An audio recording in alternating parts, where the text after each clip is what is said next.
My perfect brother stole my life's work. I exposed him at Thanksgiving dinner. In every family, there's a golden child. In mine, it was my brother, Leo. He could do no wrong, while I could do no right. So when I poured my soul into a business proposal, a real game changer, I should have known he'd find a way to take it. What I didn't expect was that he'd present it to our parents as his own, securing a life-changing investment. But he made one mistake. He invited me to Thanksgiving dinner, the one day a year our entire family was together to give thanks. I decided it was the perfect day to give them something else entirely, the truth. But if you look close enough, you'll see the cracks. At the center, always basking in the light, is my older brother Leo. Leo, the star athlete in high school, who barely passed his classes. Leo, the charming college dropout, who convinced everyone he was finding himself on a 2-year ski bum vacation. Leo, who, at 28, had never held a job for more than 6 months, but was still described by our parents as ambitious and just waiting for the right opportunity. He was the family's golden child, polished and perfect, and his failures were always framed as stepping stones to some inevitable greatness. Then there was me. I was the other one. The quiet one, the one who got good grades, held a part-time job throughout high school, and graduated college with a degree in business management, summa cum laude. While Leo was finding himself, I was working 2 jobs to save up. While he was charming his way through life, I was in the library, buried in books on market analysis and entrepreneurial strategy. My parents loved me, I know they did, but their love was a quiet background hum to the roaring applause they reserved for Leo. My accomplishments were met with a polite, "That's nice, dear," while Leo's most minor successes were celebrated with champagne. This dynamic wasn't new. It was the soundtrack to our entire lives. I remember a science fair in 7th grade. I spent months building a complex, functioning model of the solar system.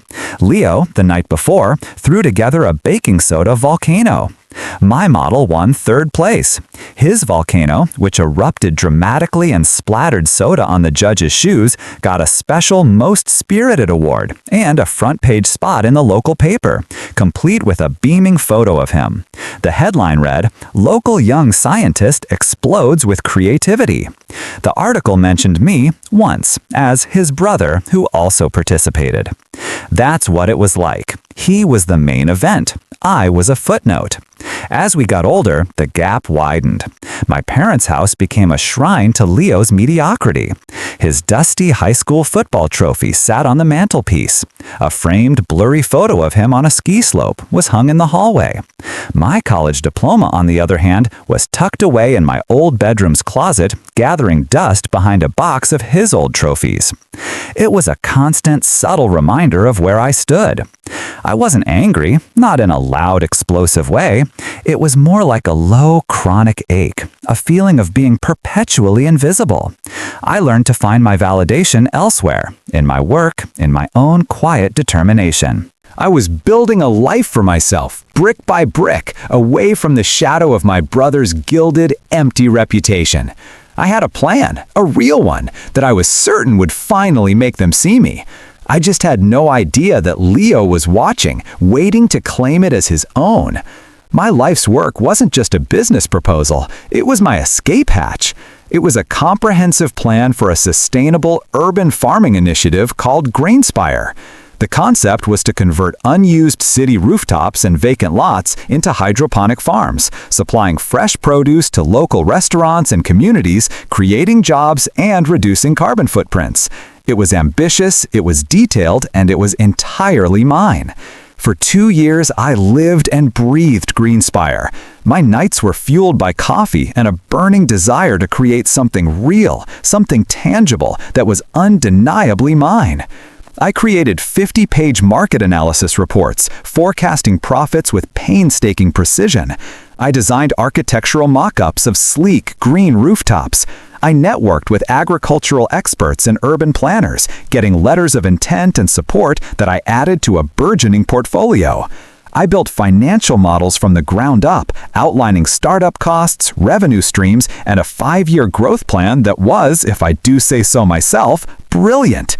It was perfect. It was my magnum opus, the one thing I was sure would cut through the noise of my family's expectations and finally earn me a seat at the table, not as a footnote, but as the main story.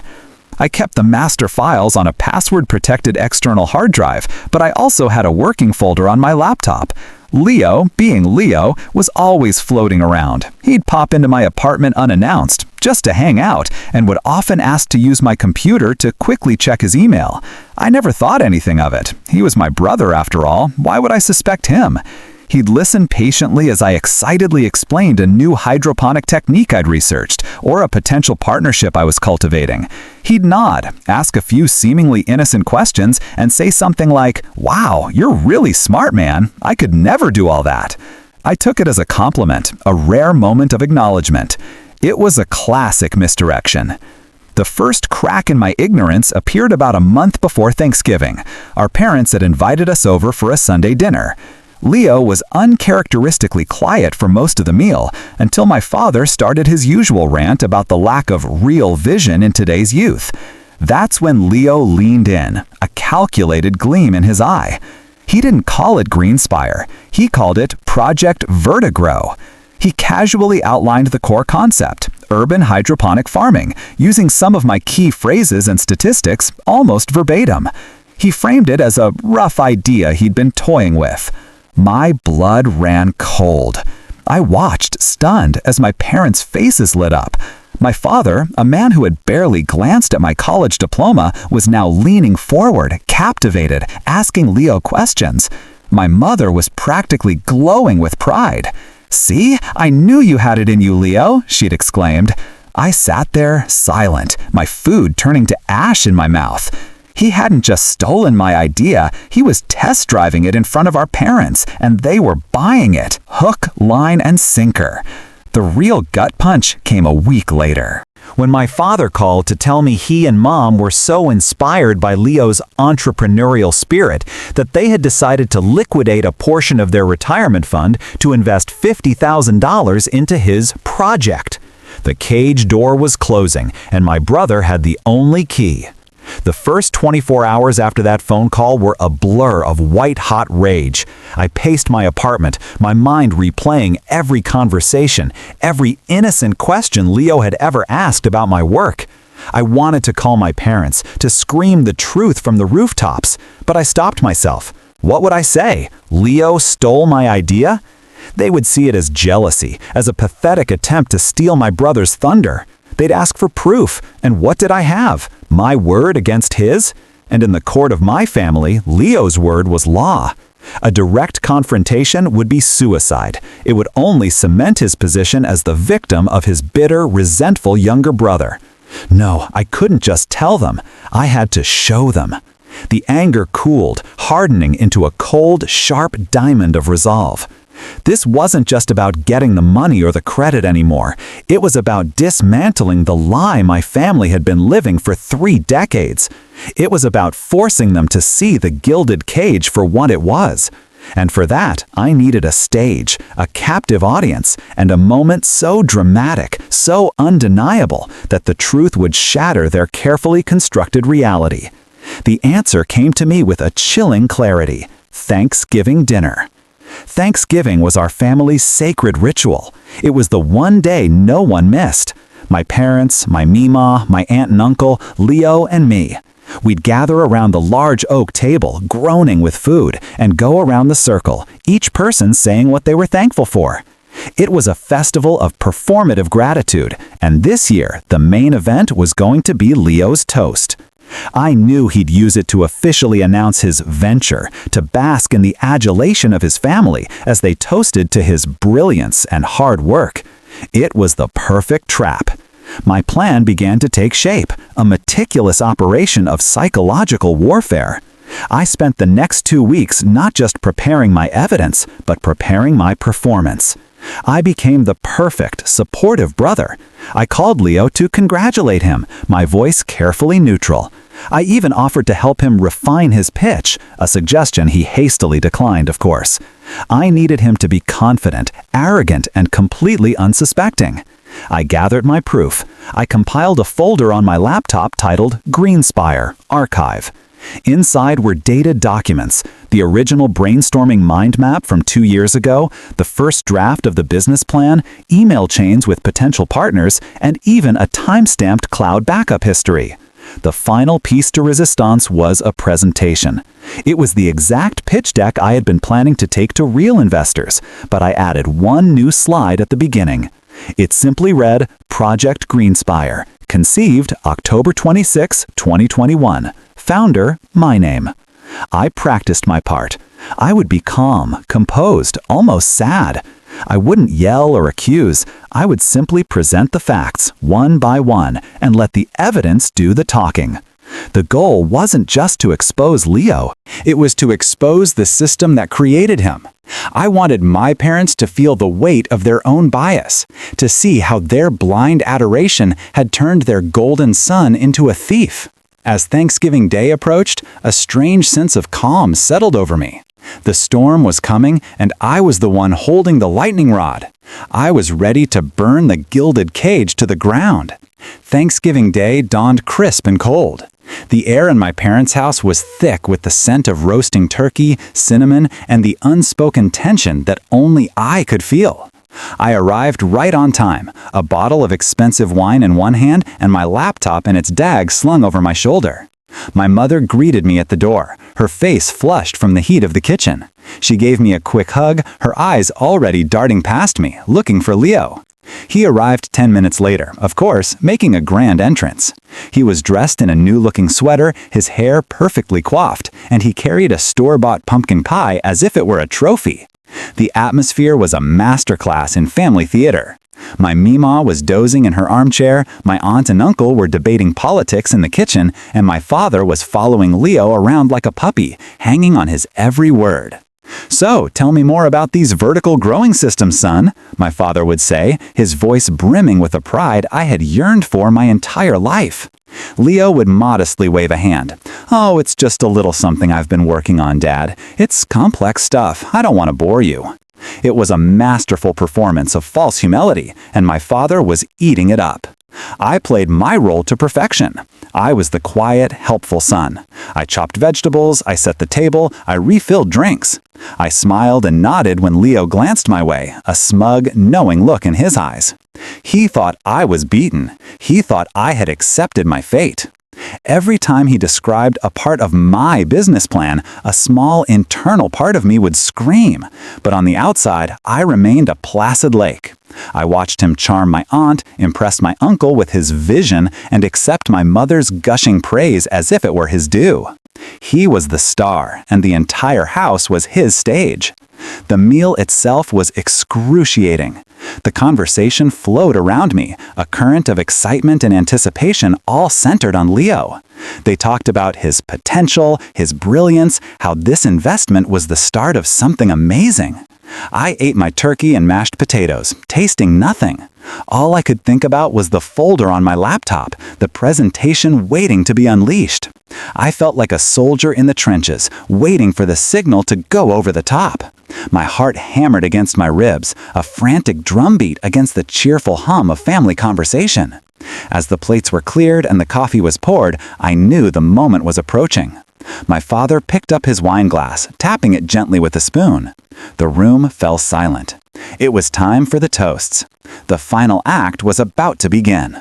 A hush fell over the dining room as my father stood up, his wine glass held high.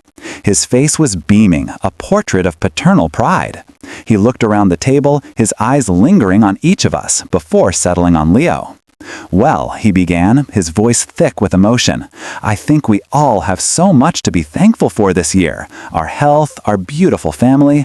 But this year, I am especially thankful for inspiration, for seeing one of our own step up, show some real initiative, and dream big." He turned his full attention to Leo, raising his glass even higher. To Leo, to his incredible vision, his hard work, and to the amazing future he's building with Project Vertigrow. We are all so incredibly proud of you, son. A chorus of "Hear, hear," and "To Leo" filled the room. Glasses clinked. Leo sat up a little straighter, a humble, grateful smile plastered on his face. He was soaking it in, bathing in the warm glow of their admiration. He had won. As the noise subsided, my father looked at me. "Your turn, son." This was it, the opening, my cue. I stood up slowly, my own glass of water in my hand. I didn't smile. I looked directly at my parents, my expression unreadable. "You're right, Dad," I said, my voice quiet but steady, cutting through the post-toast cheerfulness. "I am so thankful for inspiration too, and for hard work. In fact, I've been thinking a lot about a project I've been working on for the past 2 years. A project I call Greenspire." A flicker of confusion crossed Leo's face. My mother looked at me, her brow furrowed. I continued, my gaze unwavering. "It's a fascinating concept, really. The idea of using hydroponic systems on urban rooftops to create sustainable, local food sources. The startup costs are significant, around $50,000, but the 5-year projection shows a 300% return on investment. The key is in the vertical growing towers, a specific design I finalized last March." I was reciting my own business plan, my own numbers, my own life's work. The confusion in the room was palpable. My father opened his mouth to say something, but I held up a hand. "I think the best way to show you what I'm thankful for is to show you the work itself," I said calmly. I walked over to the television, plugged my laptop into the HDMI port, and opened the presentation.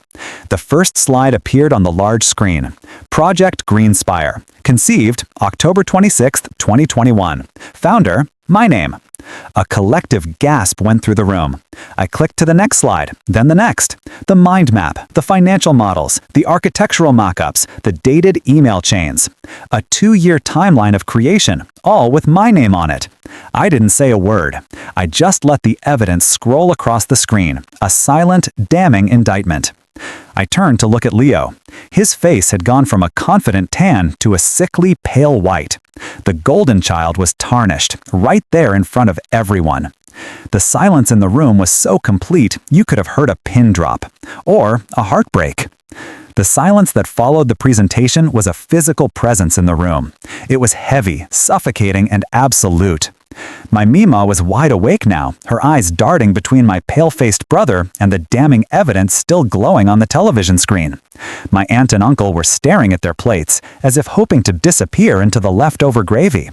My mother's hand was covering her mouth, her eyes wide with a dawning, horrified realization. But it was my father's reaction that broke the stillness. He slowly pushed his chair back, the scraping sound against the hardwood floor like a gunshot. He didn't look at me. He looked at Leo. His face, once full of pride, was now a mask of cold, hard fury. "Leo," he said, his voice dangerously low, "what is this?" Leo opened his mouth, but only a strangled squeak came out. He looked like a fish out of water, gasping for air. I can explain," he finally stammered, his eyes darting around the room for an escape route that didn't exist. "Explain?" my father repeated, his voice rising. "Explain how you stole your own brother's life's work? How you looked me in the eye and lied to my face while I handed you $50,000 of our retirement money?"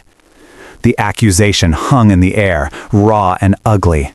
My mother began to cry, a soft, heartbreaking sound. "Leo, is it true?"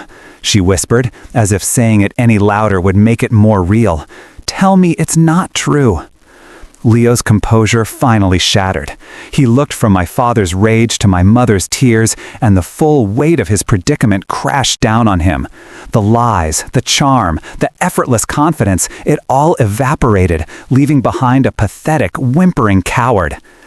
"I was going to tell you," he blurted out, the words tumbling over each other. "I was going to cut him in. I just wanted you to be proud of me for once." The last part was a desperate, wailing confession aimed at our parents. It was a pathetic attempt to shift the blame, to paint himself as the victim of their expectations. But it was too late. The spell was broken. The illusion of the golden child had been irrevocably shattered. My father just shook his head, a look of profound disappointment and disgust on his face. He didn't yell anymore. He just looked broken. The trust that had been the bedrock of their relationship with Leo was gone, vaporized in an instant. The family unit, once a gilded portrait, was now a collection of shattered pieces on the dining room floor.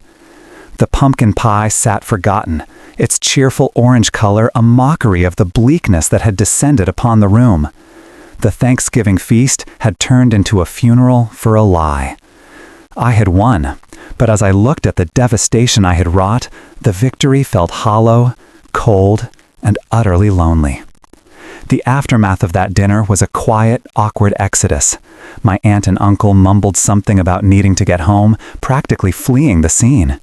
My Mima, bless her heart, patted my arm on her way out and whispered, "Sometimes the truth needs a good sharp knife." And then it was just the four of us, sitting in the wreckage of our family tradition. The silence returned, but this time it wasn't tense, it was just empty. My father was the first to speak, his voice devoid of its earlier fire, replaced by a deep weariness. He looked at me, really looked at me, for the first time in what felt like years. "I'm sorry, son," he said, the words heavy with regret. "I'm so sorry we didn't see you." My mother just sobbed quietly into a napkin. It wasn't the triumphant moment I had fantasized about. It was just sad. The conversation that followed was stilted and painful. The investment was, of course, immediately redirected to me. But the money felt tainted, a consolation prize for a lifetime of neglect. Leo was sent to his room, a teenager's punishment for a grown man's crime. I left that night with a check in my pocket and a family in ruins. In the weeks that followed, the dynamics shifted in ways I never could have predicted. Leo became a ghost in our family, his name spoken only in hushed, ashamed tones. He moved out, unable to face the disappointment he had wrought. My parents, in their guilt, began to overcompensate with me, their attention now feeling less like a gift and more like a penance. It was awkward and uncomfortable. I had wanted to be seen, but not like this, not as the product of their failure. I took the money and the business plan and I ran with it. I found new investors, people who were interested in the idea, not in the family drama behind it. Greenspire became my reality. We launched our first pilot rooftop farm 6 months later. It was successful. It was mine. Standing on that green roof, overlooking the city's skyline, I felt a sense of accomplishment I had dreamed of for years. But the victory was bittersweet. I had my life's work, my own success, but the family I had grown up with was gone, replaced by this new, fragile version still trying to piece itself back together. I had exposed the truth to win my place in the world, and in doing so, I had burned down the world I had once known. As I looked out at the city, I realized that sometimes, to build your own future, you first have to destroy the past. And for that, I was, in a strange and sorrowful way, thankful.